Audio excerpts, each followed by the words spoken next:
पर्यटकों पाई खुशी खबर। दीर्घ 6 वर्ष पर शिमिलपाल अभयारण्य को फेरिले महेंद्र और राजकुमार। एथर हाथी पिठी बसी शिमिलपाल बुली पारिबे पर्यटक।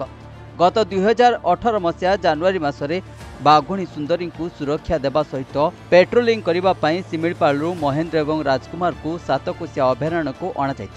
दीर्घ 6 वर्ष पर यह दुई हाथी महेंद्र और राजकुमार फेरुथिबार जानी मयूरभंजवासी बहुत खुशी अच्छा।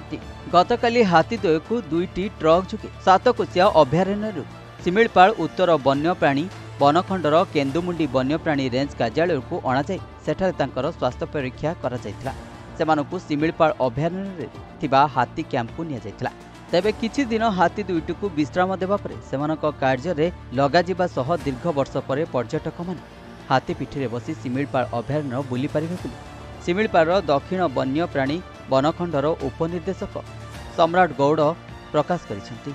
मयूरभंज जिला करंजिया हरेकृष्ण त्रिपाठी रिपोर्ट प्रतिदिन टीवी।